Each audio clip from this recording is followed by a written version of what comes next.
আমার নাম রাজীব, মোহাম্মদ রাজীব। মোহাম্মদ রাজীব। চাচা আপনার কয় বছর হইল মুসলমান হওয়ার? 18-20 বছর হয়েছে। 18-20 বছর হয়েছে। আরো বেশি হইব মুসলমান হওয়ার। 1970-71 সালে মুসলমান হয়েছেন? মুসলমান। মাশাআল্লাহ, 50 বছর হয়েছে। আগে আপনার নাম কি ছিল? অমলকান্তি ত্রিপুরা। অমর কান্তি। অমল। অমল কান্তি ত্রিপুরা। আর এখন? অমল। এখন মোহাম্মদ রমজান। এখন মোহাম্মদ। রোজা রাখি ইসলাম কবুল করতে দিন। মাশাআল্লাহ, মাশাআল্লাহ। 13টা রোজা মুখে লিয়ে মাশাআল্লাহ। আমি কলমা করছি। দিন আমার নাম রাখতে ওই মোহাম্মদ রমজান। মোহাম্মদ রমজান। আমার দিদি খাদিজা। আর আমার ছেলে তিনটা ছেলে মারা গেছে মাদ্রাসা ছাত্র। আব্দুর রহিম নাম ছিল। আব্দুল বহুর, আব্দুর রহিম, মোহাম্মদ আব্দুল সালাম।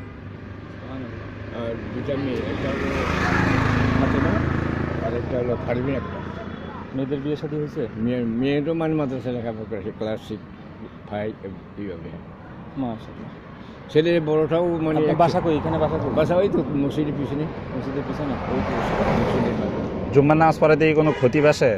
হ্যাঁ, আজকে তো ওই যে কাল জীবন নামার সময় তো এটা সব মুক্ত হয়ে গেছে। ইয়া বিষয় দিতে আর কি কাটা। আর মেয়েদের কি বিয়ে দিচ্ছেন কি মানে কোনো বাঙালি ফ্যামিলির কাছে? বাঙালি ফ্যামিলির কাছে। হ্যাঁ। হুজুর দুইজনই না? যাক আল্লাহ কবুল করে।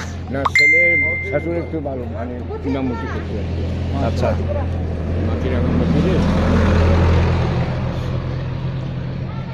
তো চাচা ভালো থাকেন, আমরা গেলাম। জান আল্লাহ। এখন কি গাড়ি, কোন গাড়িতে যাবেন? আসসালামু আলাইকুম।